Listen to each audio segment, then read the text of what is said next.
All right, guys, what's going on? Zach Evanish here with the Strong Life Podcast. Special guest, Talk to Me Johnny, John Welbourn, power athlete, CrossFit football, bad motherfucker. So it's 9 a.m. West Coast time. What'd you get done so far? I got a little boy who is 7 weeks. So my wife and I were up all night and then got up to get some training in this morning at 6 and got home and took my daughters to school, dropped them off, and then raced here to get to the office. So my day started pretty early today. Awesome. Productivity, baby. We're going to be answering your questions, guys. You ask your questions through the Instagrams. John and I, this is the first duo. This is the first dynamic duo for the Strong Life Q&A podcast. John and his boys over at Power Athlete have really one of my favorite podcasts, Power Athlete Radio. Dude, that shit cracked. I laugh so hard all the time. My favorite episodes is when you guys just get together and just like BS. And talk shit. One of my favorites was when you guys were coming up with like the worst certification / seminar stories. And I was like, oh, I got to hear this shit. And I was like, damn, I thought I was the only guy. You know, my favorite story from you guys out of that one was the guy, I don't think you were there, but Luke said they may have been in Germany or something. The guy showed up, I think it was the first day after lunch, showed up with like pizza after lunch and just sat in the corner and ate pizza. And Luke's like, all right, whatever. Next day showed up late.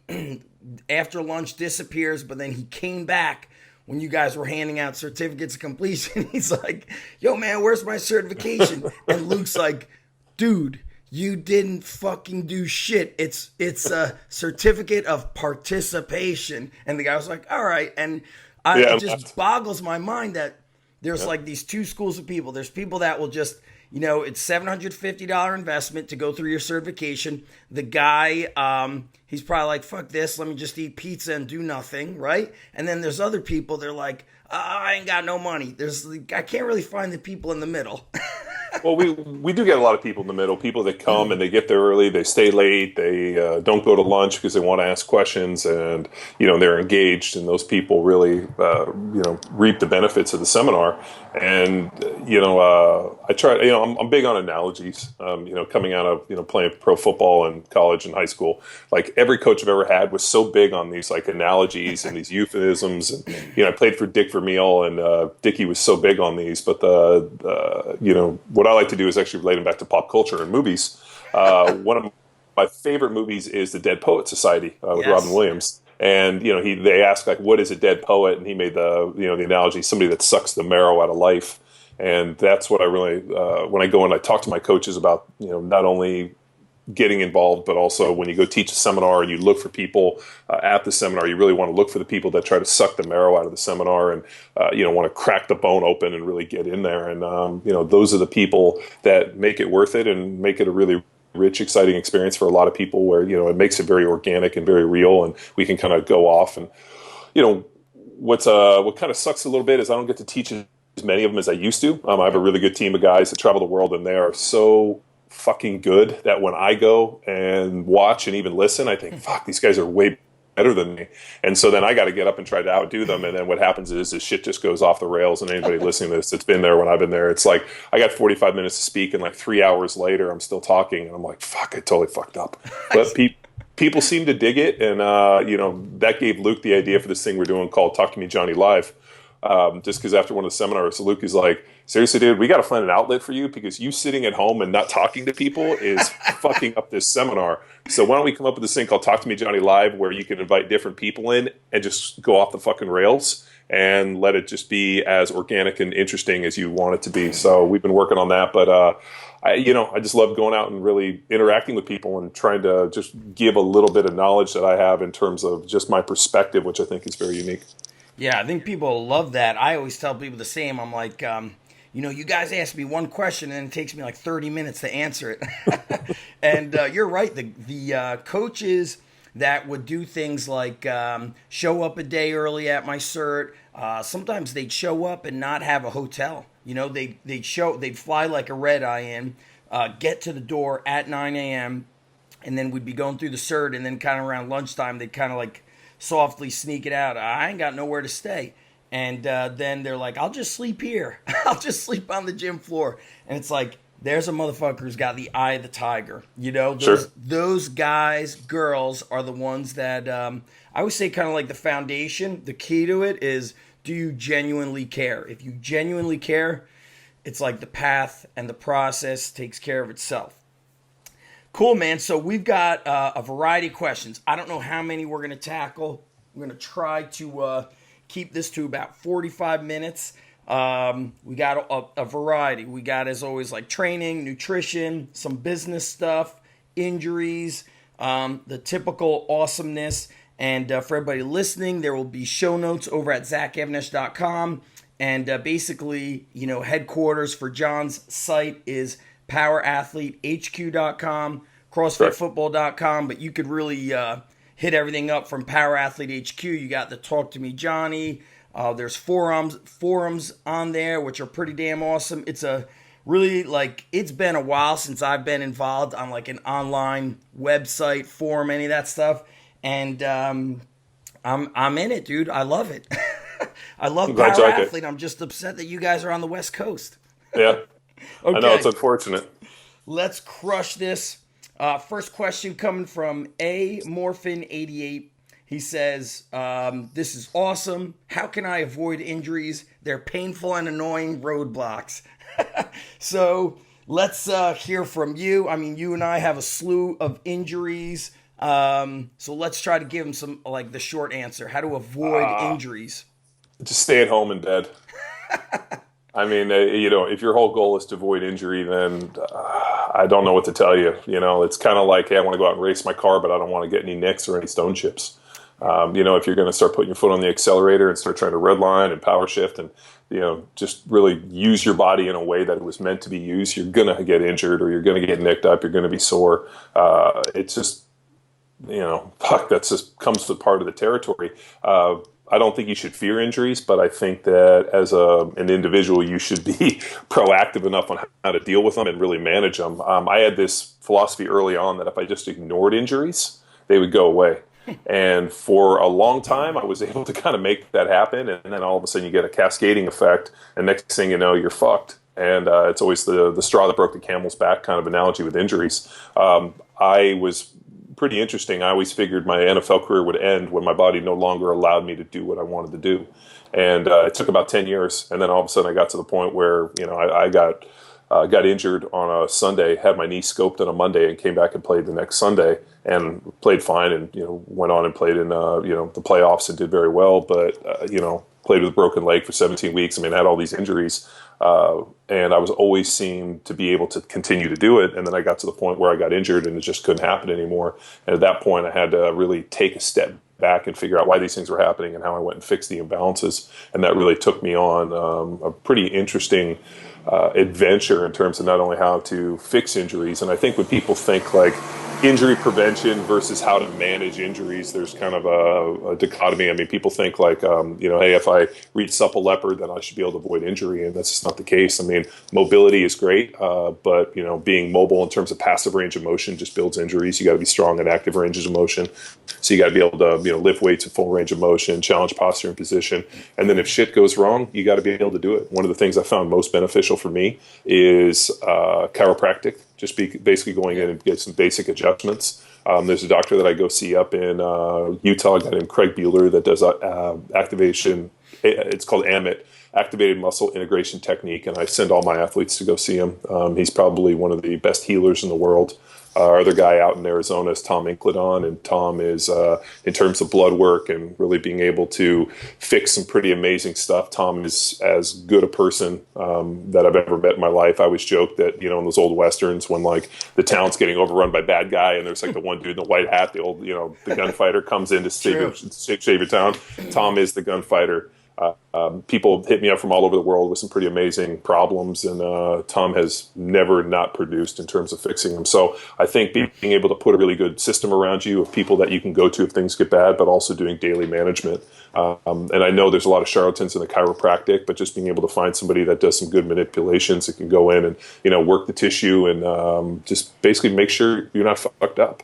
Yeah. because you need basic maintenance, and that was really Kelly Starrett's whole deal. Is every human should have the basic skills, like almost like a book to make sure your stereo is working right, on how to heal yourself. More importantly, how to just maintain yourself. And foam rolling, hot and cold contrast. I mean, all of these things play into that, and I think as an individual, you have to be proactive and really search out what works for you. The guys from Ramwad just recently hit me up and sent me their stuff, and that's another thing I've done a little bit of it, and I want to try to get that daily into my thing, because I think anything that you can do to really balance out, because guys like us, we just want to bang weights all the time. Fuck, I just want to come in, lift weights, and that's it. I want to go home, eat, and I want to sleep. But for the most part, I know as I'm getting older, I got to do more active recovery work. I got to do more aerobic capacity, and I got to start fucking moving a little bit more. Yes, I think when we're younger, right, we could get away with that. We could just kind of show up and kind of just get into the workout, right? The warm up. I remember I was with Matt Vincent. It's once. Matt Vincent was gonna work up to a snatch, and he walked up to the bar, snatched it, did some overhead squats, some SOTS presses. I go, "There's the warm up." He goes, "Yeah, basically," and it was a joke between ourselves, because we knew that really shouldn't be the warm up. We should really take a little more time. But I'm starting to do kind of what this guy's saying, or what he's asking about is, if you're always driving the speed limit, you're playing it safe, you're not going to be anything more than average. And I always say, you're damned if you do, you're damned if you don't. First thing you said was sit on the couch. Eventually sitting on the couch fucking hurts. You turn into just like a weak piece of shit, and your body hurts regardless. So if you want to train hard, I tell people you have to recover hard. So on a scale of 1 to 10, let's say you think you're training on a 10, then your recovery's got to be up there. So what I'm doing a lot is my warm-ups are a lot of mobility movement stuff. I'm doing a lot of things to open up. And I also think there's kind of a cumulative effect. You've had surgeries. I haven't met too many hard charging athletes slash lifters who never, tweaked or actually had to get a surgery of some sort. And dealing with the younger athletes, I'd say, and it's a sign of the times, but every 3 months we have somebody who's getting a meniscus, or their wrist is broken, or the shoulder, and there are a lot of impact injuries, but it's kind of things just accumulate. But I think what we're trying to tell you, my man, is it's okay to push the envelope, but you've got to do the maintenance, like John's saying. Once a month, get to the chiropractor every day, spend time smashing, rolling, whatever doesn't feel right, smash that up. If you feel good, pull the throttle more. If you don't feel as good, hold back, make it more of a recovery / mobility day. And here's the other thing, never stop training. Work around those injuries. Our best athletes, if they are injured or have a broken something or other, or a cast, they show up. The ones that don't succeed are the ones that are Johnny has a cast on his hand. He can't show up for 8 weeks. Really? I mean, we've had many athletes show up with cast on foot, hand, everything. Even after my last shoulder surgery, I had surgery on a Thursday morning, got home Thursday afternoon, and Sunday morning, I was at my gym, even with all the tape on my shoulder, doing a ton of band work and sleds with the weight belt around. And I think moving recovers the healing / injured area better. You got to move. All right. Check this one out. Too bad we don't have all the guys over there from Power Athlete, the team, because I know you guys got the speed training program. This question's on explosiveness. Says, what's the best way to improve an athlete's first step? So that's a common question. Parents will say that stuff a lot too. They'll be like, my son needs first step quickness. So I'm going to say before that first step shit's going on, whenever I hear that, I say, okay, we're going to do an assessment. We take them through our movement warm-up, our calisthenics, and usually that kid can't do a squat without hunching over. His ankles are locked in. So, he doesn't have any strength. So let's say an athlete does have a good foundation of strength. They've got good range of motion. They move great. What are you guys going to do to improve this first step, the explosive power? The ability to generate force and put your foot in the ground, is really what we call, that rate coding, the ability to fire. And we use it, a couple different ways. We do plyometrics. We do a lot of, lateral and both front to back, different type foot movements. But a big way is something we use called compensatory acceleration, which is the ability to keep accelerating a weight as mechanical advantage increases, the bar keeps accelerating. So we found out that if you want to move fast, you have to move fast in all kind of ways. So whether you're doing what's known as more traditional barbell lifts, we still do those very dynamic, and we work on just a lot of movements that force people to be dynamic. Like you can't jump up on a high box slow. You can't do, we do a ton of, shin hops, and you can't do a shin hop slow. So I think people get into this idea of, kind of sticking to movements that, are allowed to be done slowly. And you just can't do them. You watch somebody do double unders, they can't do that slow. So I think just putting emphasis on speed and teaching people that they need to move fast. I just don't think it's always apparent to people. I watch people do things all the time, and one of the jokes I make, and I've seen people do this for years, is you lift weights like old people have sex, very slow and careful. And unfortunately, that's how people do a lot of things. I was watching a guy, complain about how people's elbows were slow on an Olympic movement. It's like, well, obviously they fucking never lifted heavy weights. Yep. If the weight gets heavy enough you pull, you better work on accelerating those elbows as fast as you can. And then being coached to do it, I think just people don't have the volume of coaching and made aware of things. There's a really interesting thing. People always ask, how did you learn to move so fast in the NFL? And somebody asked me that question. I was like, dude, do you really have to ask that?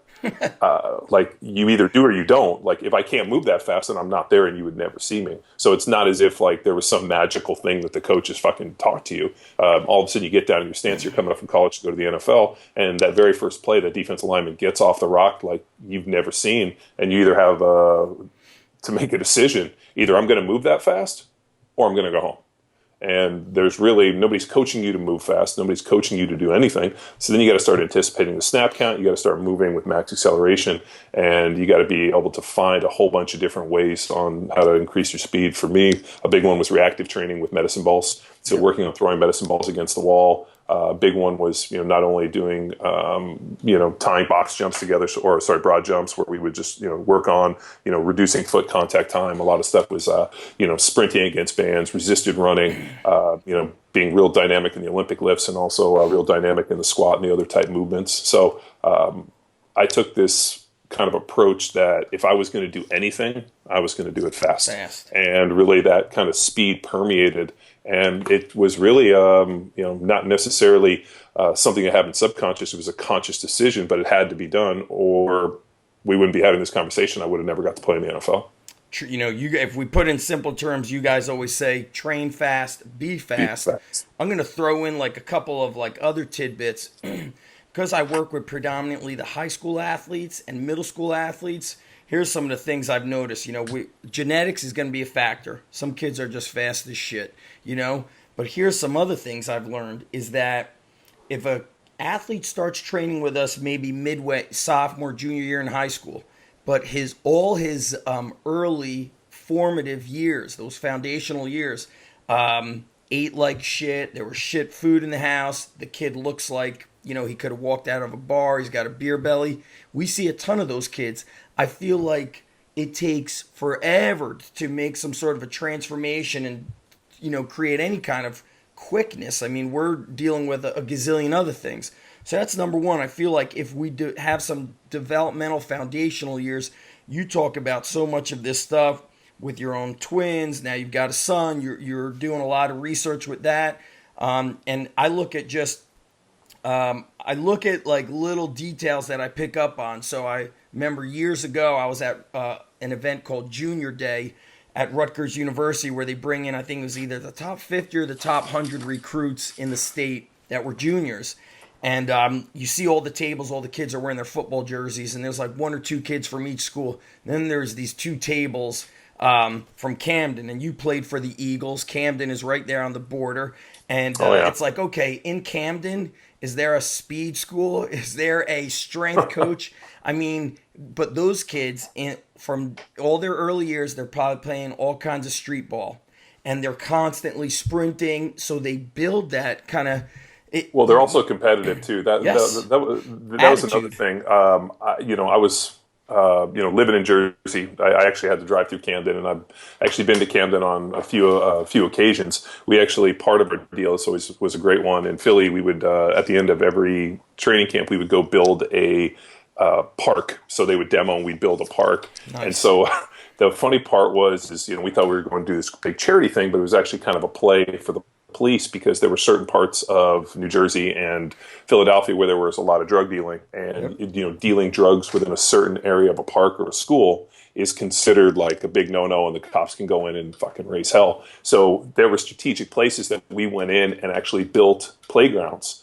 And then as soon as we drove out, the cops would come rolling in the fucking trucks and fucking clear everything out, because you can't have drug dealers and fucking guns and all of this criminal activity within a certain school or a park. So, but I remember we were there and there were a bunch of kids. And the thing which I always loved about a lot of those kids is they were so fucking competitive. Yep. Like, I mean, those kids were betting, talking trash. I mean, these 5-year-old kids are trying to, bet I can run to this light post faster than you. And there was this little bit of, or not a little bit, but there was just a massive competition between the kids in terms of like, I can climb that bar faster. And, maybe it was because, who knows? I mean, you throw a whole bunch of kids in an agogie and they're going to figure it out. So, it just definitely, I think, when you get into sports like wrestling and football and some of these other more kind of, I guess you could say, primal type sports where, the bigger, stronger, more aggressive athlete will kind of rise to the top. I think you put people in that type of situation. But, then you go across the deal and you look at like St. Joe's, which is a top prep school in Philly. And I'm sure there were a lot of kids, coming out of there. And, John Runyon's son went there and he went on to Michigan. So a lot of really good players have gone there as well. So yeah. I think it really comes down to, really desire, like, what you want to do in this life. I mean, I remember as a 22, 23-year-old kid sitting at the combine and being interviewed by 32 teams. And I always, looking back, I could have answered the questions better or more specific to what those scouts and coaches and different head coaches wanted. I'm a Berkeley guy. I come out, I got 2 degrees, at the time I had my BA and I was working on my MA, and had taken my LSATs and was getting ready to go to law school and was just, playing in the NFL. And they asked me, they were like, oh, hey, if this doesn't work out, what are you going to do? I'm like, well, I got these multiple degrees. I'm getting ready to go to law school. And I'm basically giving these guys my plan B. And these motherfuckers didn't want to hear plan B. All they wanted to hear is, I got nothing else. This is all I got. And it's like, oh, you grew up in a white, middle-class neighborhood. Your parents are still together. Actually, your mom and dad lived in the same home for 50 years or, whatever it is. And, your dad's an attorney. Your mom stayed at home. I mean, all these things. And it, like, the MO did not fit. And more importantly, they weren't really necessarily interested in drafting me because, one, I had a plan B. I came from this neighborhood. And these coaches and scouts had this perception that to play in the NFL, you had to, like, dad had to be in jail, mom had to be on drugs, I had to grow up in this neighborhood and this and like all of these, things that they look for. Something. Yeah. And that's what they wanted. They wanted this hunger. And I remember one of these coaches was like, why are you even here, man? You're not hungry enough. And I remember thinking to him, like, fuck you, and I even said to the guy, I was like, you know what, that's fucking, not only is that stereotyping, but 2, I don't fucking like to lose. And like that doesn't, and that's not a cultural thing. That's a person thing, and that's an individual. That's a human thing, whether or not you like things, losing. I always say, like, attitude is such a key element of who's going to be explosive, who's going to train aggressively. It's just, if we were talking about specifics, yes, we do jump training, hurdles, box jumps. We do all kinds of starts from laying on your back to your side to push-up position. We do lunge jumps into sprints. We do clapping push-ups into sprints. All those scientific things, but here these things you and I are talking about are the intangibles. And what you're saying is like you came from Berkeley or you're talking about that prep school. When I went to Blair Academy, it was a lot of like these kids, I was there when the kids were getting dropped off and like every car's a Mercedes and a Jaguar and a Beamer and, whatever it costs, 50 grand per year. And it's like, okay, you think a bunch of nerds are getting dropped off, but it was like a bunch of badasses who maybe that they came from a household where the dad and the mom said, listen, you want to be successful? Work. Be a workhorse. So there's so many intangibles to this first step quickness. It's really, I think it goes beyond training. Well, I mean, my dad, like from a really young age, my parents both instilled hard work in us. I remember some of my earliest memories, waking up in the middle of the night to hear my dad typing on a typewriter. My dad is, slept 4 hours a night. I mean, worked his ass off. And I remember being a little kid, hearing the typewriter, because that was my dad up at 3 a.m. working. He went to bed about 10 o'clock, gets up at like 2:33. And even when I was in college, my dad would call me every morning at about 4:30 just to wake me up, because he knew I didn't study the night before, because, practice, get home, fucking tired, eat dinner, go to bed. And so he would call and wake me up and be like, "So what are you doing?" I'm like, "Sleeping." And he's like, "Hey, did you study last night? Am I going to get it done?" And so he would keep me on the phone and rap with me for about 20 minutes. Yep. And then be like, "Okay, what are you going to work on?" And I'd get up, and that's when I would do all my studying, was first thing in the morning. And then I'd go to class and do that. So that kind of work ethic, and really seeing my dad bust his ass like that, and how hard my mom worked and everything, like there was not only a sense of pride, but almost like a sense of, I guess you could say, living up to something and repaying that. And, like, you have big shoes to fill. And I think, like, for any kid who grows up in that situation, like, you see your parents bust your ass, like, there's no lazy in my family. And that's something that's actually shunned and looked down upon as being lazy. Like, I remember, being a kid, my dad coming in at like 6 a.m. on a Saturday morning to get out and wash cars, do yard work and all this stuff. And, there's no lazy in our house. Yep. And that was something that was always instilled at us. And I think for parents especially, it's easier just to let the kids sleep or turn on the TV or this. Like, I go out and, Sunday morning, wake my daughters up who are 4, and I'm like, we got to go out and, we got to pick some weeds. And I know the gardener can do it, but I'm still going to take my daughters out and make them do that, just because that's important. Just like they hear daddy's car drive away in the morning. And, they, on Wednesdays, we go run this hill not far from my house on Wednesday mornings at 6 a.m.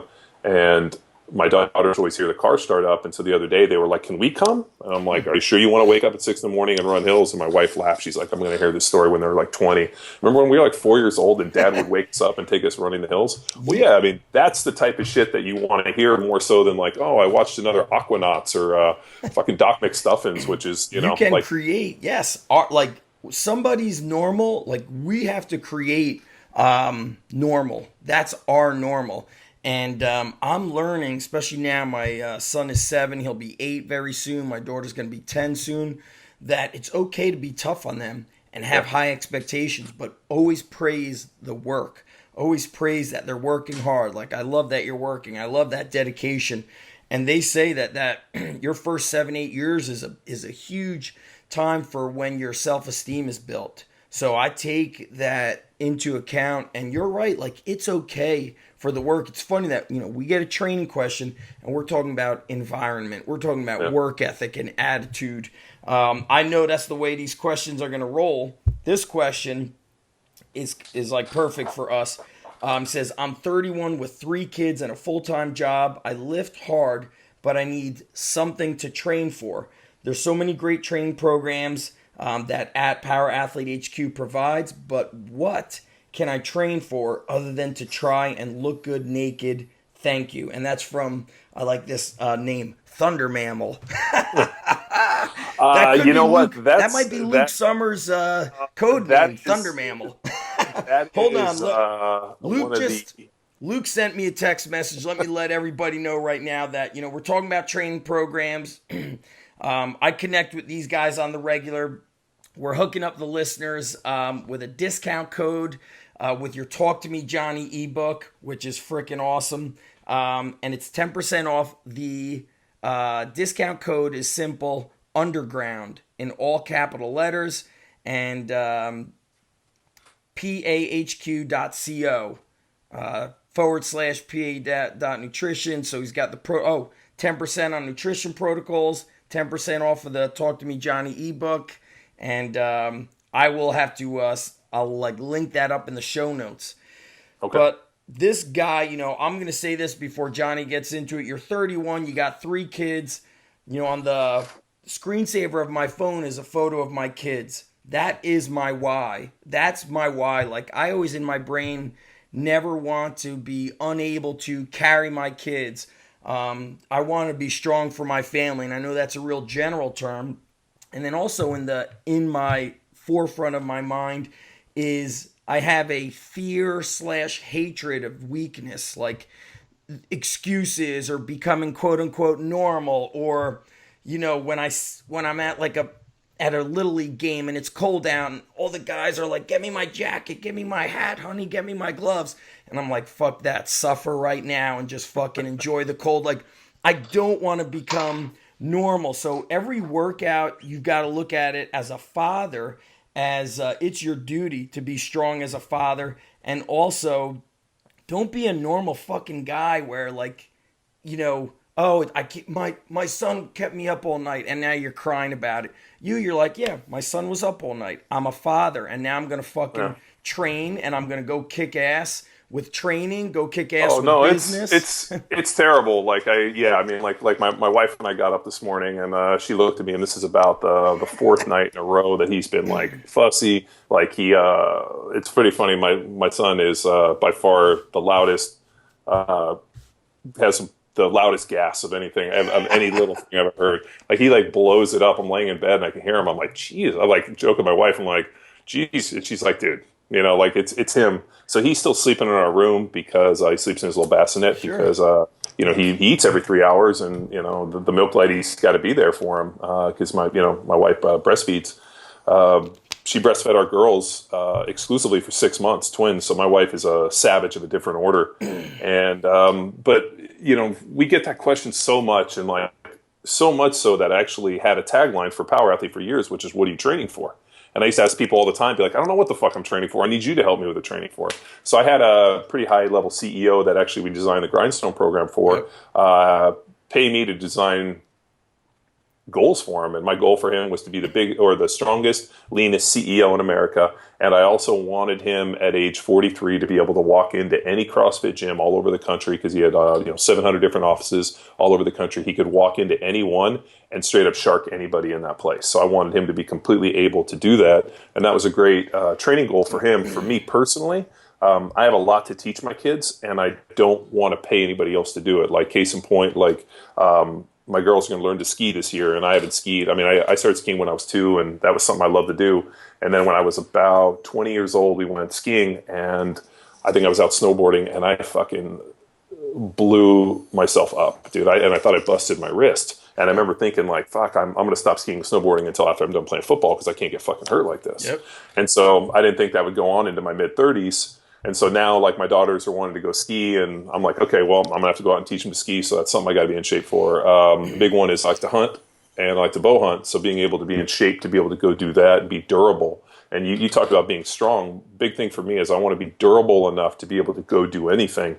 Like, if I take my girls and, we want to go off-roading and the truck gets stuck, I should be able to get out and fucking do everything I need to do, or be strong enough to be able to do all these things. So for me, it's just about being durable enough to be able to teach my kids anything. Like, we play in the pool, or throw a baseball, or throw a football, or the other day I was I didn't think we had to teach this, but evidently you have to teach your kids how to climb trees now. We went outside, and we have on a Saturday or Sunday we'll have probably 2 hours of instruction on how to climb trees. And so my daughters are climbing the trees, and then they're pretty good because they take gymnastics, so they can jump out. And my daughters surprisingly are 4 and can do pull-ups. And they're actually really good. Like, they can do one, and then I hold them up, and they can hold there, and they can swing around. So like, just going outside and kind of working on that, and then also reminding them that, they don't cry if they fall. Like, my one daughter fucking fell out of the tree and was like, but that kind of durability is important to me. And then I also realize that I got 2 twin daughters that are 4, and about 10 years are going to start dating. Hells yeah. And I have to be in a situation where, hopefully some fucking asshole kid will come to the door and hopefully, look impressive enough to where this kid's like, which probably won't matter, but at least you'll be like, fuck, dude, your dad's pretty big. And, and then I also have a son. It's weird. I'm really glad I had my kids a little later in this world, because I was so focused on so many other things that I don't know if I would have been as good a father then as I am now. The one thing I am pissed about is I didn't have my kids when I was in my 20s, because it would have been badass to have my son like playing high school football right now when I'm in my 40 years old, and still be able to go out there and be like, let's go out there and work a little bit, or be able to go in there and train in the weight room and really, take them under. So I'm hoping I'll be able to extend the hands of time a little bit more, when my son Cash is, starts, strength training in about 10 or 12 years, his old man's still able to get out there and fucking bang it up. I think there's guys like us, we will always find a way to train. And for Thunder Mammal. I'm not sure if that's Luke's code name, Thunder Mammal. He probably Thunder would give Lips. himself that. Yeah, yeah. So Exactly.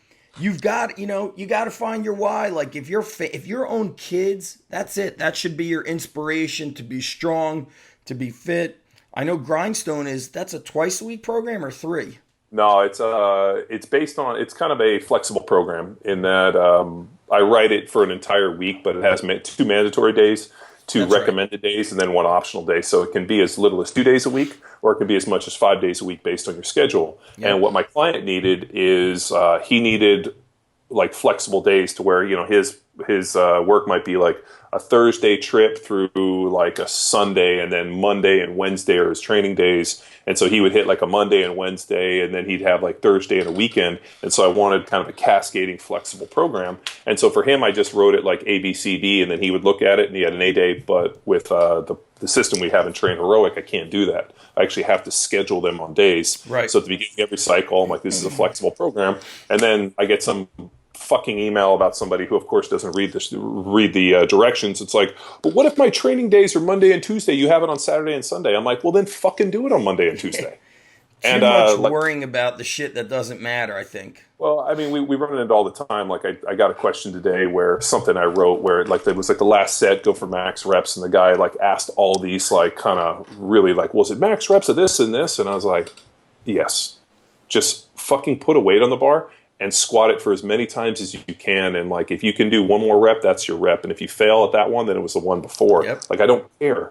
Just do it, because, the idea isn't necessarily the percentage, the weight, or what the law is. I just need you to do something to push past what you thought was possible. Right. And part of that is that, working to failure, fatiguing neuromuscular pathways, fucking hitting those white muscle fibers. I mean, fatiguing, all this stuff. I just need to see some fucking failure. That's it. The young guys do the same.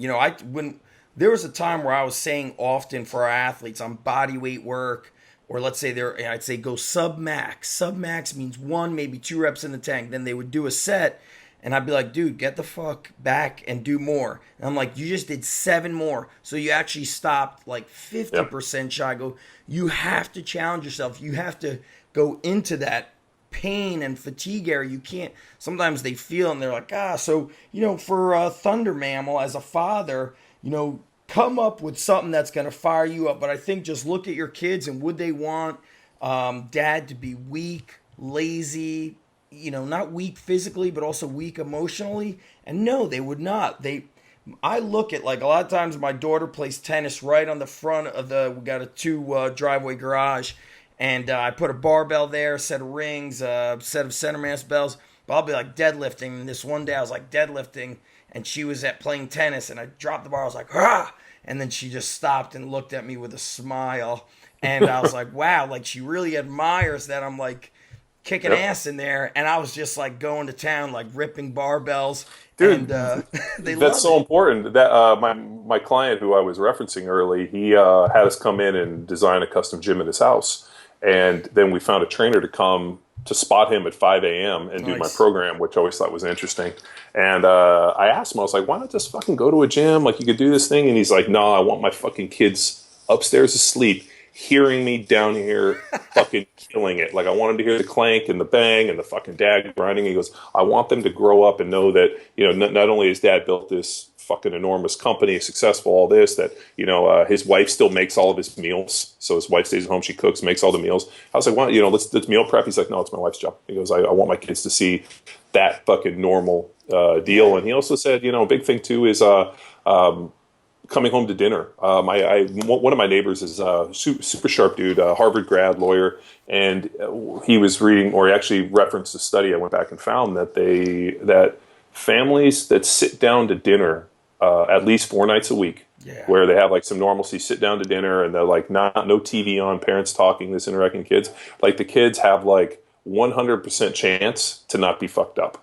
That like it was like night and day, that like the kids who sit down with their parents, not only are the parents more engaged with their children, learn what's going on, the parents see them, and that little bit of normalcy, just sitting down to dinner 4 nights a week, was the difference between like 0 and 100 in terms of like messed up versus normal kids. And so that was his deal. And my wife's big on that too. Like every night we come home, we have dinner, we sit down with our kids, like they see us cook, the kids help, they set the table, and they like see that little bit of normalcy. And I think that's so lost because everybody's so busy. So Yes. that's important. That was why when I opened my second gym location, I did not offer a 7 p.m. session. I was like, I'm not going home at past 8 o'clock at night. I finish at 7, quick wipe down of the gym. I'm home by 7:15 because I'm 2 minutes away. We have dinner together. It's a little bit of a later dinner, but we have dinner together, and it's a big deal. And then Mondays, I don't go to my gym anymore, and that's a day I take my son to wrestling practice. And I'm there on the side to help. My buddy runs an amazing wrestling club, but he likes that I'm there. He's like, dude, you're awesome. We actually have, when my wife and daughter, my daughter's big tennis, they're going to Florida in June. So I said, Ethan, don't worry. When mommy and Summer go to Florida, we'll do Man Week. So he's like, all right, what's Man Week? I go, one day we're going to mountain bike. The other day we'll go surfing at the beach. And then we'll do 2 days camping. And Nice. he was homesick a couple months ago. And, your blog has talked to me, Johnny, and we always talk about First Blood. I go, Ethan, when Daddy was your age, he saw Rambo First Blood. My dad took me. I remember Movie City 5. It doesn't even exist anymore. So I said, Ethan, we got to watch First Blood Rambo. He was homesick. I was like, dude, you're going to love this movie. He's like, come on, what's this about? He's 7 years old. So I said, dude, I always show you the best movies. So as soon as he started just like kicking ass in the beginning, I was like, tell me this movie's awesome. He's like, it is. All right. And by the way, dude, when you said you go bow hunting, I'm like, it must be because you watch First Blood. Dude, last time when I took a big elk earlier or late last year, so we'd like get there, we'd like fucking pack up and got the bow in the pack, and like we literally take off looking for these fucking elk, and like we're like running up these hills for like 4 fucking hours, dude. I am absolutely fucking smoked, like trying to chase these things. Like they were over here, and like dude, they had to be like we heard them calling. And we knew they were on the top of the ridgeline, so we're running this way for like 45 fucking minutes through the hills. And like all of a sudden we get to the top of the ridgeline, and those things are like that way 2 miles. And I'm like, fuck. So like we chase these things. We can't even get within like, sniff of these things. So like we go back to the truck. We get in the next morning. We're like, okay, we'll get out here before dawn. We'll set up. We know that they're like kind of in this valley. So we set up and get out, dude. And like the closest we can get is like 400 yards. And with a rifle. So we ended up going back, getting the rifles and knocking it down, and then went and harvested it. But that was something where I left. I was like, man, if I could physically be able to chase these things down, that would be something to train for. So I think it's just really just coming down for whatever you want, whether it's, training for life, training to be healthy, whether you give yourself some realistic goals or, it's just, just trying to be strong and really challenge ourselves. I mean, what's great with the community we've built within our own program within Power Athlete, there's daily testing for people to work into it. And so that's been a big part of us. And then, hopefully, there's different contests or different things that you want to do. People go down to powerlifting. We have adventure racing. I mean, anything. There's so many options out there what to do now. There's not just the mark of fitness. Let me go do a fucking triathlete. So, all right, well, let's go. What else you got? I'm just easily inspired. Like Chris, you guys interviewed Chris McDougall. You're talking about like chasing down the elk, and he was like, just be useful. And then when he said that, I was like, you know what? Like today's workout, I'm gonna farmer walk my center mass bells to the playground.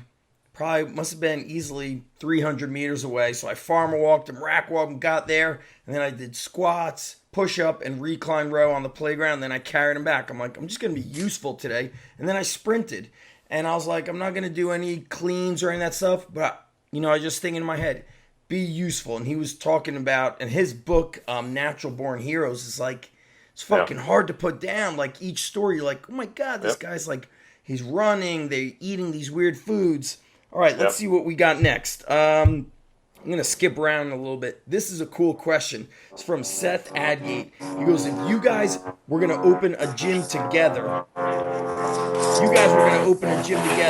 how would you structure it? Would it be group workouts, or would it be every man for himself? Oh, fucking A, dude. If we had a gym together, I think I asked this question when you guys were on the phone with Ben from Train Heroic, Ben Crooks, and I said, what would the gym be? Actually, you weren't around. So Luke said basically you guys would set it up like they're training partners. That's it. We're not coaching you. You're showing up. You're training with us. We're not holding your hand. And I think like I might be opening another location, which is crazy. But Don't do it. Step away from the light. If I feel like I will get to a point where my gym near my house is like you're training with me in the morning, and then in the afternoon I got somebody there. But like if there's Luke said like there's always a target on your back. So right now I'm thinking to myself, I'm like, who would I kick out of the gym? I would kick out a lot of guys who, if it's like, did you eat your breakfast today? Did you eat, eggs and bacon? Or oh no, my mom didn't wake me up. Fuck you, you're out of here. So what would you do if we had our gym together? What would it be? It would be like Fight Club. Yeah, I mean, it'd be similar to what we have right now here at Power Athlete, which is, our office, which you can see, and in the back over here is basically my own private gym, and it's invitation only. We have probably once a month people knock on the door and say, "Hey, can I join?" And we're like, "No." I had a guy recently be like, "Well, I see gym equipment. You guys have gym?" I'm like, "No, it's my stuff." And the guy couldn't wrap his head around it, and he's like, "Well, how do I train here?" And I was like, "Here's a website. Go to the website. Avail yourself." And if you avail yourself, then you'll fucking be invited. So they got to go in and be part of the forum and sign up. Yeah. And if they're local and they're part of the forum and they actually present themselves and they're not a douche, then we're happy to have them. For me especially, I really enjoyed working with. I trained a baseball player and some other kids. I mean, for me, that's really fun. If I have some young training partners, especially some young go-hards, because then it fucking forces me to go out there and try to match up to it. So I think we would just have a similar situation with like, hey, these are our workout times. And, we would put together groups, and then there would be some form of, general way to kind of stack it together and, force people to go out there and do it. When I was a young kid, I trained in this old guy, George Zangus's garage. Yes. And in Zangus's garage, he had workout times. We squatted in the morning, and, you had to be there, and, we had to get there early. We had to rack weights for the older guys. And then when they were done, we got to train. And part of that situation and part of that, environment was fucking watching and realizing that there's a hierarchy in this whole thing. And I think like for us, we were just stoked to be around these really strong guys and see it. And I learned a lot from not only sitting there watching, but fucking George had stacks of magazines, and I get to read the magazines, which was cool. And, that was dope. So that environment is really, what we would kind of cultivate and what we would hope for here. Yeah, I always say that, everybody pays, meaning, okay, you're not paying money for membership to get in here, but you got to pay through your dedication, through your commitment, through your work ethic. And if you can't, then you're fucking out of here. Yep. And man, how are you guys only train at 6 a.m. over there? Is that how it works? Yeah, we only train at 6, and you got to get up early. You got to get here, and if you can't get here, then fuck, we'll see you tomorrow. So, do you let guys come back if they're kind of skipping a lot? No. Has anybody they missed a couple, then they try to give you like a little shitty excuse? Yeah, I mean, and then what'll happen is we're more than happy to have them back, but they're going to have to do something that's really terrible. So, and then we'll be like, hey, so what are we doing today? They'd be like, oh, this is what we're going to do, but this is what you're going to do. That's right. Hey guys, I want to say thank you for listening to the Strong Life Podcast, and I want to thank our sponsors. Just kidding. There are no sponsors. The way you could support the show is to check out zachevanesh.com, same as undergroundstrength.tv. We've got online coaching. We've got the Underground Strength Academy. Everything is linked up on the site. You guys support me. You support the Underground Strength movement, the Strong Life movement, and you keep supporting the Strong Life Podcast. That's the way this show keeps happening. And huge thanks for your time, because I'm grateful for that. Now get out there, kick some ass, own the day, own your life, and enjoy the rest of the show. Talk to you guys soon. Peace. Yeah. So, I mean, there would be an example of, who knows? I mean, fuck, you might have to put a weighted vest on and fucking drag the sled for an hour. I mean, it might be something. I just like Austin, who was one of our kids, he fucking missed. And I think I made him come in and he had to do like max push-ups in an hour or something. And my goal was to get him to do 1,000 push-ups. Fit. And he fucking just bitched out. But I mean, that type of stuff where you're like, I'm not going to accept fucking mediocrity in you as a person. True. And I'm not going to even less accept mediocrity in the house that I've created. Yep. So I think like that type of environment is fine. And then what's even better is if you don't accept money for these things, then you have even less fucking say in this thing. It's like, well, I'll pay you. I'm like, well, you're here for fucking free anyway. So actually, the way you were paying me is with fucking hard work and gratitude, and I'm giving you a gift. I'm not asking for money. So that was a big thing for me separating from having a commercial gym, was I just didn't want to, accept people's money anymore because I got tired. Like there was a weird sense of entitlement and I wasn't fucking down for it. Yeah, it's amazing. The mediocrity thing, I love that. What's the t-shirt say that you guys have? Is it fuck mediocrity? Fuck mediocrity. Dude, I want my kid to wear it to school. I love that shit. And it's amazing how, we're talking about the commercial gyms. Like as soon as a little, bump in the road comes, so many people want to throw in the hat. And I don't know if maybe it was always like this and maybe I'm just more aware of it, but I'm like, God damn, I wish I was a competitor now and I had this kind of pissed off for greatness attitude as back then, because man, you motherfuckers quit so easy as soon as it gets a little bit tough. Like I got out of practice late for a week. I can't come anymore. Really, that's it. You're giving up. We had a kid, we use Wi-Fi, so the kids have to schedule themselves. Yeah, that's part of being accountable and responsible. And this Well, it also allows them to check in and for you to deal. And so that and I'm sure you've had the situation where parents are like, oh, kind of blaming you. And you're like, hey, I'll go fucking show you the list. The kid doesn't fucking show, and I'll show you what he's doing in here, which is less than others. Oh, it helps. That accountability works. We've had that. We had a kid, I was like, man, this kid keeps canceling like 5 minutes before. And then I dig in. I'm like, holy shit, he's canceled almost every workout for the month of September. So I'm leaving the gym a little bit early that day, and I'm with Ethan, my son, and I'm like, damn, there's, Johnny Smith. I don't want to mention his name. And then Ethan's like, scream at him. My son was 6 years old. He's like, talk shit to that kid. He's like, put the window down and scream at him. He's 6. Like, he gets it. Like, you don't fucking, bail out like that. So I emailed the dad. I took a screenshot. I go, he's canceled. I think it was like almost every workout -1. I go, and every time it's like 5 minutes before. And the dad's like, I told him, I said, it doesn't look like you worked out. You're not sweating, da-da-da. So I go, he's canceled them all the time. Dad gets back and goes, I spoke to him and he said he felt like he was missing out on his social life. And it's like, damn, we're working out 3 hours a day, 3 hours a week. That's it. Once, like some kids only show up twice. Like, it's amazing. It was like that little, he's like, I don't know what to do. I go, Dad, here's the thing. The coaches don't expect excellence. They don't push for excellence. Like nobody gives a shit. So he thinks that's the normal way. So I think we would create our own world, our own universe.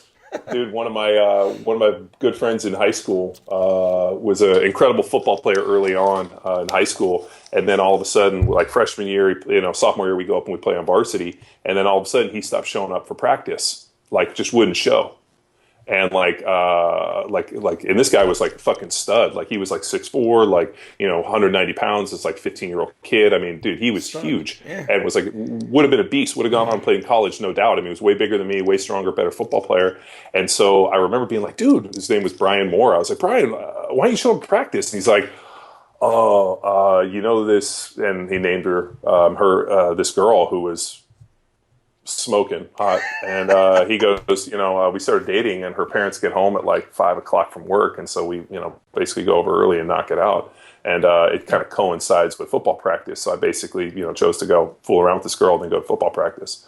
And I remember thinking like, damn, I wish I had that option. And I always remember thinking, if that had been me, I probably would have never got to where I was, because I probably would have been like this. And then I remember all of a sudden I get a scholarship to go to Berkeley, and he's in my class. He's like, fuck, I can't believe you got a scholarship to Berkeley. I'm like, dude, you were fucking there. Like, this could have been you. Yeah. And he's like, I know, but I did get to bang that girl a whole bunch. And I was like, yeah, you did get to bang her. And I remember kind of laughing about it and being like, yeah. And I haven't seen him in, fucking 20 years. So I couldn't tell you where he is now or what he's doing. But, that chick was pretty hot. So I was thank God I was either a dork or that girl didn't like me, because fuck, I probably would have fucked up my football career too. So who knows, Well, listen, man, for the young kids out there, I'm just going to leave it as this, the best job you could have in college is a bartender. I'll leave it as that. Nice. No comment after that. All right, let's roll. Do we got any more comments to say about the gym, if we had a gym together? No. Awesome. No, I think it'd be a great environment. The next question is, I had 2 posts up here, so let me pull up the second one. Oh shit, fucking 12 questions. We're not gonna get to all these. We might have to crush. All right, we'll just we'll do like a speed round. So we'll just do a speed round, see if we can knock them all out real fast. Have you ever Zach? Have you ever dedicated a specific amount of time in following power athlete / CrossFit football website? So I'm a member of Power Athlete HQ, and I've also and I know people. I bet you they won't believe me, but I bought the keto protocol, the nutrition protocol you guys have. And I started like really pushing for it this week. Today's Wednesday. I started Sunday afternoon. I'm like, nice. I don't fucking feel right. I just did not feel good.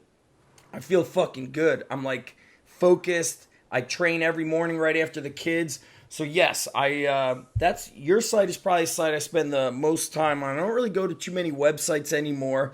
With the CrossFit football, yes, like I utilize a lot of those finishers you guys use for our guys because we follow kind of that similar pulling those strength movements.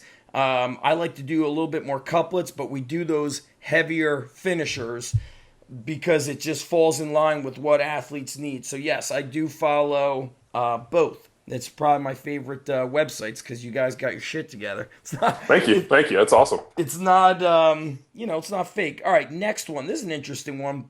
My right leg is a little bit shorter than the left leg, so deadlifting barefoot hurts the right side of my back, and my back is flat, so that's not the issue, meaning he deadlifts with a flat back. What can I do? Why is your leg lip, what's causing your limbs to be uneven? Was it, were you born that way? Was it a defect in terms of is your, tib, is your fib? I mean, is your femur shorter? Like what is it?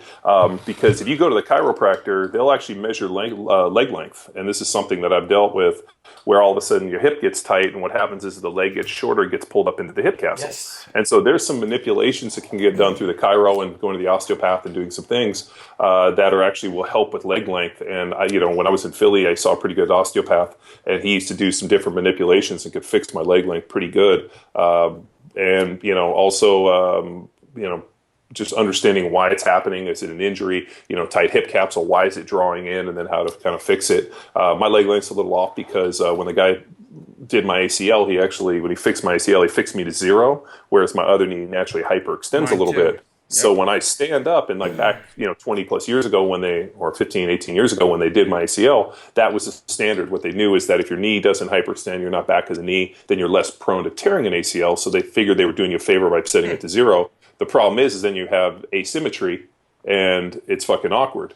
And then also if your knee swells a little bit, then you even lose even more. So it was kind of I wish the doctor hadn't done that, but that was the standard of care that they did at the time. So my big deal is, why is this happening? And then you have to address it. And anybody that I've had ever talk to me about leg length issues, I usually send them to a chiro or osteopath, somebody I trust, to try to tell me why it is. If it's an anatomical reason where the femur or the tibia or the fibula is shorter and it's causing that, then we have to work around that. And then usually what we do is we really set the pull at a higher level. Like we'll have them do block pulls, maybe 2 or 3, 4 inches off the ground. Pretty much we will set it at a position where it looks best. Like if people have severe legs that are off, like we'll have them squat to a depth at which everything looks good, because what will happen is as the legs, if leg length is really far off, as they squat, they'll start to rotate one side to the other to make up for it. And the problem is while you're squatting deep, the last thing we want to do is get any type of rotation. So we'll actually have the guy squat and do his hinging motion and squat as far as he can with good technique, maintain posture, position, everything's balanced, and then come back up. And same with the pulls. That's if it's an anatomical thing. If it's something that's happening, soft tissue, or it's being pulled in due to injury, then we address it, we fix it, and then we move on. So you need to be proactive and figure out why your legs are off in length, and if that's the case, then we need to find out a way to fix it or make some adjustments in the training. Right. It sounds like, who knows, because it's not a full question. Could have been like, it sounds like maybe he meant like genetically he was just born this way. The thing I'll just add to what John said, all this proactive thing is with training athletes, man, sometimes I just don't have enough time to fix them, or they're not going to do the proactive things. They'll be like, sure. Hey, man, you go to a chiropractor? Nah, my parents won't take me. They won't pay for it. Or, Have you even, like, I've sent you that hip mobility video. Have you done it? No. Okay, you have a foam roller? I have it at home, but I don't use it. All right, Yeah. dude. Then so from there, I don't force somebody into a lift that bothers them. Meaning, Yeah. just because everybody's deadlifting, Yeah. Chris over there may not deadlift. So I'm gonna say, be flexible. Flexible with your exercise selection. There's a great book that just came out pretty recent. It's called The 8 Hour Sleep Paradox. And it was written by a dentist who, having worked with all these different people, started noticing that there was difference within like the breathing, like the passageway for the breath. I mean, people with oversized tongues. And he started kind of looking at this and jaw position and why these, different deals. And it's a pretty interesting book. But he makes a big case in there for using a CPAP machine. If you have some sleep issues, using a CPAP can be extremely beneficial. And he made a point, though. He's like, people, they issue them to people all the time, and they're not as useful or they're not helpful, not because they don't work, but because people don't fucking wear them.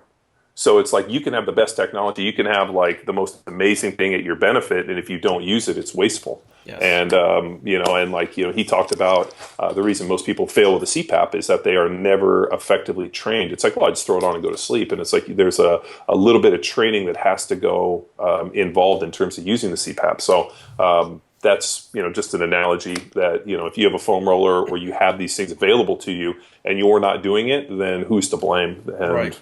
It's like, hey man, why isn't everybody coming out of my gym an all-state wrestler? Well, one guy just trains, the other guy trains, he follows through on nutrition, he follows through on recovery, he's got a better attitude, he hangs around with better people, a million things.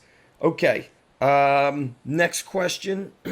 It's kind of what I already do. So this is from CrossFit Limestone. If you guys only had young athletes to train, 12 to 14 years old, so that's like 6th, 7th grade, 8th grade, maybe some high school freshmen. Yeah, the junior high school. Yep, they could only train twice a week. What movements would be a priority? And then if it was 3 days a week, would you include sprinting in one of those days? So really, most of our athletes, the majority actually only train with me twice a week because of they go to baseball skill, wrestling club, basketball there's all this shit they're doing. Or if it's a football player, he's got to be in his high school weight room. So we train them twice a week. What lifts would you make a priority in that 12, 14 age group? And then let's do the speed answer.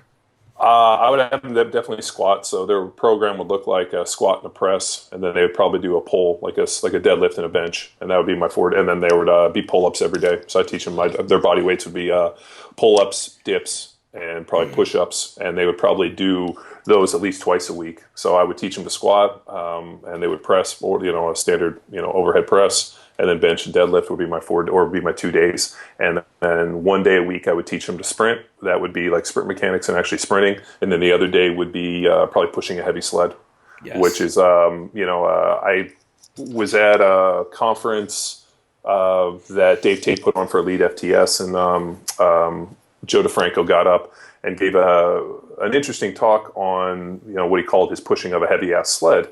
And it was pretty interesting that his stuff was purely anecdotal. He didn't necessarily know why it was, but the pushing of the heavy sled actually translated into faster sprinting.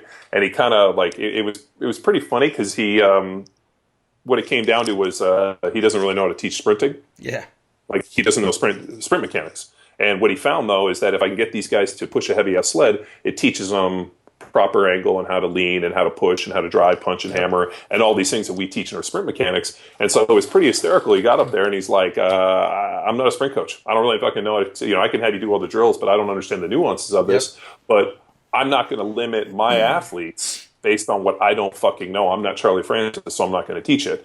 But what I found is that if I load up this big fucking sled and I force these dudes to push it and then immediately take them over and have them do sprinting, they're faster.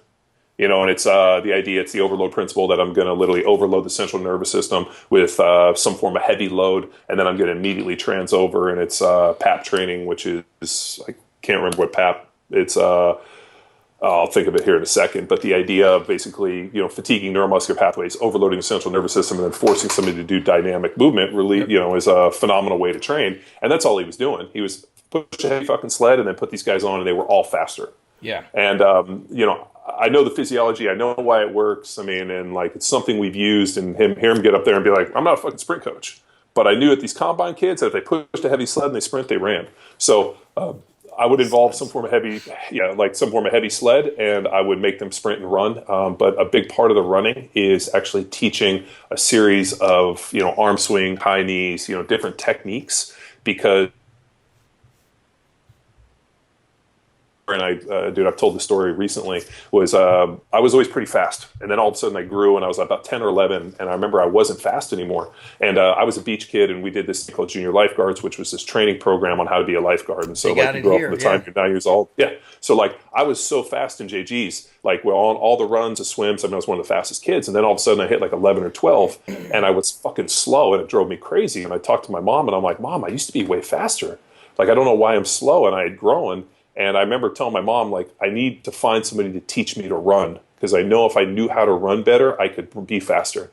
And so my mom was like, well, that makes sense. So she talked to my dad. My dad's like, I'm not fucking wasting money on that bullshit. And I was like, So it wasn't until I went to high school that I joined the track team. And the reason I drew the track team was not only they're pretty girls running track, but also I would get to learn some technique. Yeah. And I remember just being able to learn basic mechanics, arm swing, high knees, hurdle hops, and just all of the technique stuff that I knew. Just, toe up, knee up, dorsiflexion, drive with the knee, punch and hammer, all of these little things all of a sudden translated. And it was like, it just clicked on me. And like I wasn't all over the place. I wasn't going side to side. I wasn't doing, the fucking Steven Seagal. And I was actually, not kicking my butt. I was bringing my knees up and putting my foot in the ground. And so all the little things that I learned in the sprint technique and in that training fucking paid huge dividends for me. And so I think taking those kids in and being like, here's the deal. We're going to teach you a lot of the mechanics that I need you to be an efficient sprinter.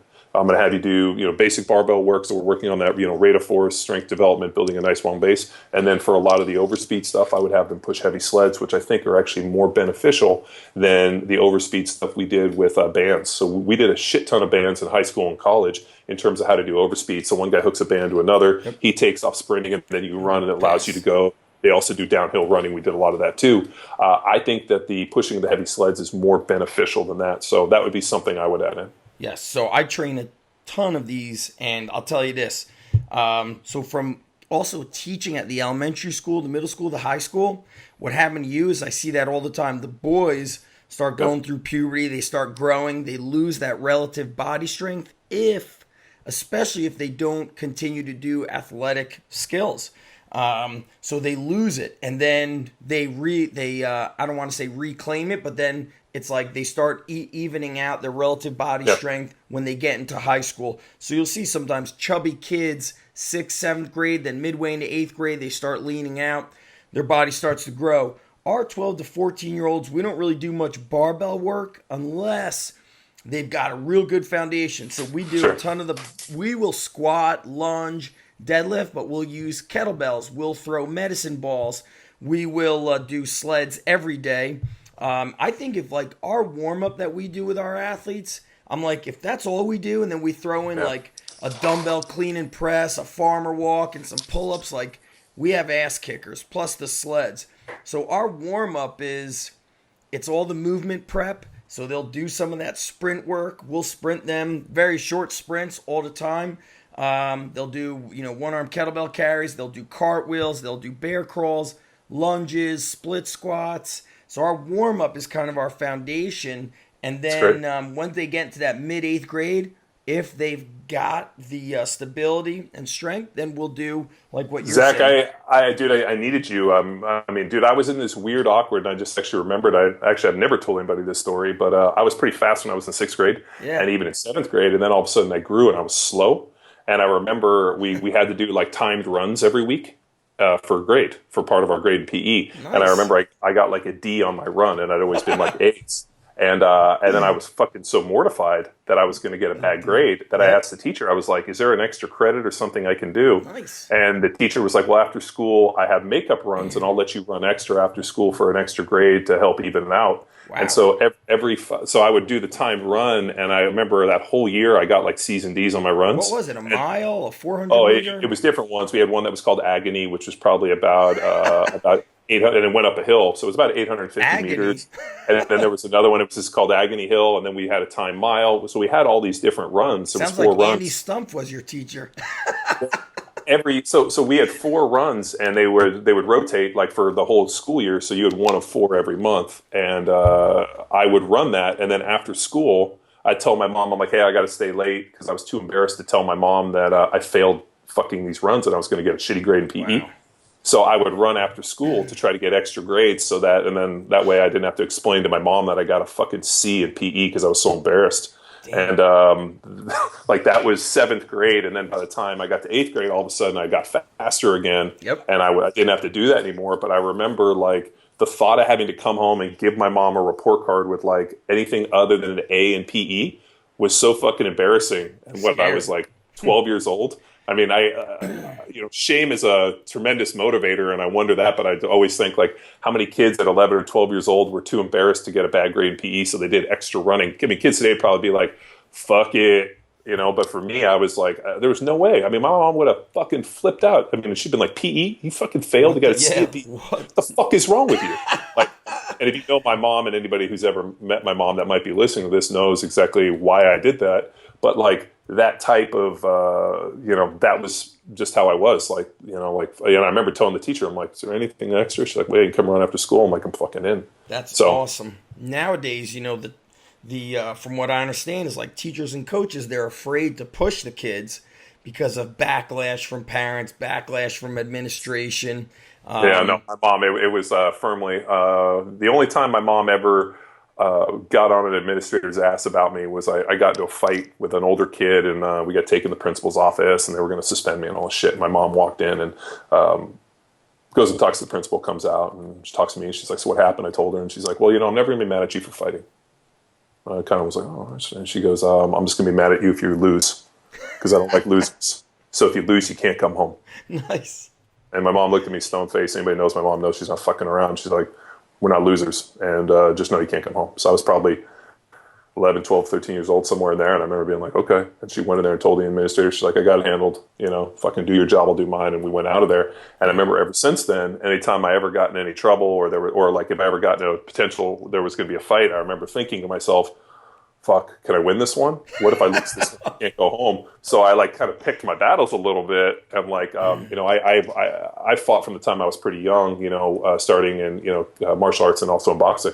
So I was pretty good with my hands. That's right. You boxed. Yep. Yeah. And so I was, had this kind of weird deal where I was like, okay, if there's a chance I'm going to lose, I'm probably just going to walk away from this thing, because the last thing I want to do is fucking not be able to come home for a loss. And then if I do get in this thing, I better go 100%, because, losing is not an option.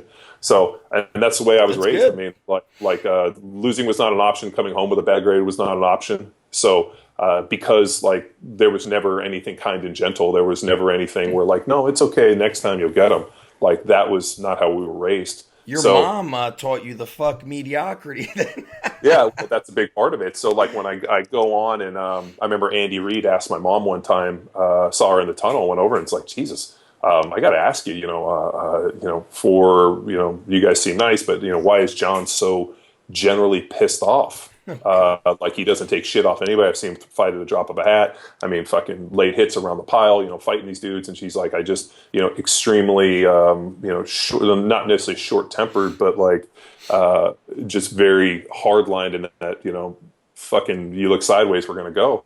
And my mom's like, we don't lose, and more importantly, I never raised my son to be a loser. And basically, my mom was like, why would you expect to be him anything else? And more importantly, I'm insulted that you fucking asked me this. Yeah, and there's my mom, like, getting in Andy Reid's fat ass about how dare you question my son in terms of his work ethic, that you somehow think because, we grew up in a, white middle-class neighborhood that we would, not be like this. And I remember, Andy later on was like, dude, I talked to your mom. She's kind of a fucking hard woman. I was like, dude, you don't even know the beginning of it. But that's the environment in which we were raised. That's what it's like. Foundational strength. You get this foundational upbringing, and it teaches you to become who you are. Like the stories you're talking about, your dad working at 3:30 in the morning. Like today, I was just thinking about it. When my dad got laid off from his job, he was like a pretty higher up guy, and I was, I think, a senior or junior in high school. and it was like midterms. So I came home that day at like 12 noon or 11:30, and my dad's home. I'm like, the hell's my dad doing home? He never gets home till 6 p.m., 7 p.m. And he's got his suitcase out, and he's on the phone, and he was already, calling other companies, setting up interviews. So he got laid off that morning, and he drives home, and he's getting his shit going on to get the next. And that just taught me, like, you don't, there's no, like, downtime. You fucking work. That's, like, you don't, I got laid off, let me collect my unemployment.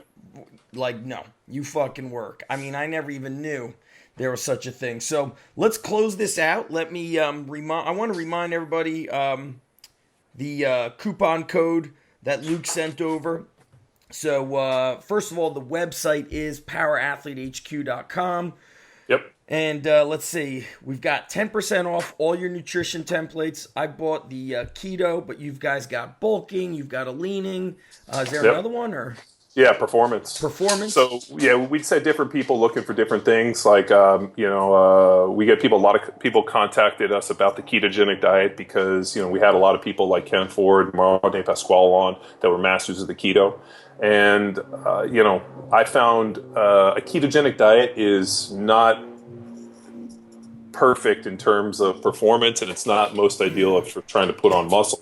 So a pure keto. So we found different ways to cycle in carbs and kind of do some really fancy carb loading with it. So it's not a pure ketogenic diet. So we run into people quite often that are like, oh, I'm getting all my ketones checked with blood, and I'm not getting back in ketosis. And I'm like, dude, just settle down. Just follow it the way it is. This isn't a pure ketogenic diet. We're trying to just cycle some carbs in and use some carb cycling, which is how people have been getting lean for a long time, and people have been putting on muscle, and it's worked well for me for years. The performance is really just basing your daily caloric needs, both with carbohydrates, fats, and basing carbohydrates, fats, and other things based on what your training looks like with kind of a light, heavy, medium kind of load. And then the leaning is doing some more kind of carb cycling, just kind of alternating between high lows and highs and low days. And then obviously the other one would be the bulking, which is just, kind of our stair step, and so different approaches. So these are all different approaches that I've used with clients that have specific needs. So just, the idea that, calorie balance is your only factor for weight gain, muscle gain, whatever, is just as fucking broken. If it was as simple as just eat less or eat more, then, we wouldn't have so many people really searching for their goals. It was just a matter of eating an extra 500 calories a day to put on a pound a week, or just not eating 500 calories a day, to lose a pound a week, then we'd have people in a lot better shape. But I realized long ago that, total caloric load isn't nearly as important as kind of how you can kind of cycle the macros and how we can cycle different loads and just kind of just tweaking these things. The analogy. It's fucking confusing. That's why I said, let me just get this program and understand the general. Because when I look, we should just do a nutrition podcast one day. All the nutrition questions. I've been doing nutrition for so long and helping people, and the analogy got put out to me once that if it was as simple as just eating less and moving more, then there was an analogy that I read in a book that the guy was like, it's like making $100,000 a year, and then the next year you make $25,000 a year. Can you live on the 25 that you lived on 100? No. So if you just pull calories out in big amounts, then what do? Like if you're making $100,000, you're driving a nice car, living in a nice house, get to go out and have a good time, you go down and make it 25, what happens? You don't die. What you do is you probably don't have a nice car. You probably don't live in the same place. You don't get to do as much. And you probably just hang out at home. So you just get to do less. And like that was the idea of like pulling out, calories. And so I'm real hesitant to just start yanking out calories on people. And what I really do is I promote more food. The diet. And this goes back to just an observation that I've seen guys big and strong off a high carb, high protein, low fat. I've seen people that were jacked off of high fat, high protein, low carb. I've seen people jacked off of an isocaloric diet. Any type of diet that's out there, there's somebody that's in phenomenal shape with it, and there's somebody that's in terrible fucking shape with it. The one thing that I've never seen is people that eat a diet of real foods, like real whole foods, one ingredient, and don't eat processed foods. 9 out of 10 times the people that eat a real food diet are in good shape, assuming that they actually train a little bit. It's like we're just going back to some of the simple. The basics. Yeah. Well, But we need guidelines. Like I tell people, I go, look, I'm a coach, and I try not to like see what else is out there. But I'm like, damn, I can't believe I'm lost with fucking nutrition. Dude, you're not the only one. I mean, it's so fucking confusing because there's so your many body people. changes. Like Yeah. through my 20s, all of a sudden my metabolism changed. Every injury I've had kind of created like a different effect of how my body reacted to the food. And so, these things happen. Like the guy asking, hey, I'm 31 with kids. Your stress levels change. And I'm a big guy of like, all right, there's science, and then there's what you're saying. Hey, this worked for him, it didn't work for him, meaning, I got my blood work done, my saliva work done, my adrenals were shot, and I went on all these supplements, and I'm like, I fucking feel worse. I feel like I'm crashing more with all the supplements. So I dialed down all that supplement shit, and I'm like, all right, now I feel better. I didn't take the recommended dose, or the guy was like, dude, rest more, train less. And I'm like, now I mentally feel like a pussy, and that's fucking me up. No, so I just learned to go by what I feel. As we get older, I think we start developing either some insensitivity to carbohydrates, or we start getting, as we age, we get, insulin sensitivity decreases. So you have to do some things to maintain insulin sensitivity. I think most of the people that I've seen as they've gotten older, we just kind of start ratcheting back the carbohydrates a little bit, and we kind of get them into more. I think you can eat, when you're in your 20s, you could eat probably a higher amount of carbs, and as you get older, you can kind of start balancing out, getting that isocaloric, even dropping into a little more low carb. But things like doing aerobic work, lifting weights, sleep. I mean, all of these key factors become way more important as you age. When I was younger, I didn't need to sleep. I could drink, I could party, I could go out, I could play football, I could do all these things, and I was still fucking bulletproof. Now all of a sudden I don't sleep for 5 days because of the kid, and I got fucking circles, and all of a sudden I'm like reaching down. I'm like, damn, I got some fucking, I feel like I'm already getting a little bit of fat. Yeah, so the sleep. You told me that.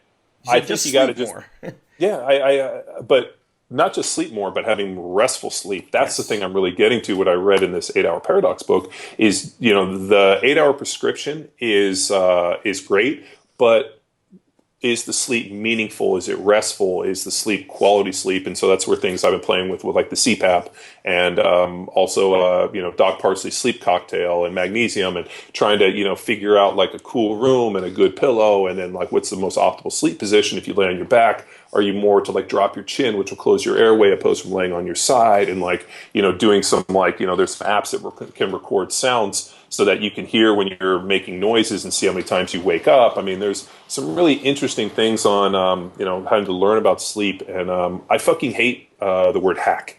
I hate people that are like, oh, I hacked my own sleep. I'm like, dude, that's fucking bullshit. Like, I agree.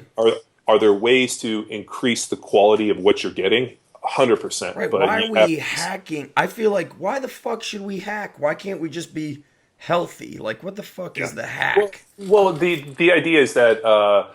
And this is propagated by snake oil salesmen and bullshit artists, because what they're doing is they're trying to teach you, or they're trying to sell you on something that effectively allows you to circumvent what you know to be true. So like case in point, like, there's this weird kind of badge of courage. And like my dad has never slept more than 4 or 5 hours in his entire life. Like he's just one of those people that really sleeps deep, and like he sleeps, he wakes up, and that's fine. And he doesn't necessarily, he's never set an alarm. That's just what he gets up, and that's how much sleep he needs. Now for me, I need a little bit more. And that idea that if you sleep more, you're lazy, whatever. No, I think everybody is very unique in how much sleep they need. I think there's early risers, late risers, midday risers, and, just being able to find out what's optimal for you. And really what Power Athlete is the idea of, what is most optimal for you? Is there an optimal training? Is this, what's the max return we can get on this in our investment? And, the nutrition stuff was just different protocols that I used with different people at different points. And the idea of just like, everybody's going to do the same, I'm just going to pull and add calories, works for a sliver of the population, but doesn't work for the bigger deal. And we needed ways to not only offer something standard, but then as that kind of gets into it, we have to add complexity and keep working. So that's what we've been doing. So we're going to close out. So guys, listen up, write this down, and I'll also include it in the show notes, but write it down. So This we got 10% off the nutrition templates, which we just described. 10% off the Talk to Me Johnny ebook, which is a compilation of all your blog posts. Man, they've been going on for a while. Those are my favorites. That shit is so funny. It's like, man, that stuff's awesome. So if you're into like reading on a Kindle, that would be great. I think I saw some people said they printed it out at like a Staples or whatever. So it's cool to see people pumped up. So here's where you guys go. You're going to go to pahq.co.co/pa.nutrition. That's where you get your nutrition protocol. Use coupon code UNDERGROUND, all caps. And for the Talk to Me Johnny ebook, pahq.co, that's .co/pa-ttmj. So that's like Talk to Me Johnny. And same thing, Underground is your discount code. Cool, man. This was fucking awesome. Even though it was about 90 minutes, I don't care. I think it's great, man. People actually love when we don't cut podcasts just to 45 minutes. Sure. And so awesome. So powerathletehq.com is like the main site. And for me, guys, go to zachevanesh.com, which is the same as undergroundstrength.tv. I'll link up all of our social channels, the Instagram, Snapchat, and Twitter stuff, and you guys could connect with us through there. Johnny, thanks, my bro. Anytime, amigo. Be good. All right, peace.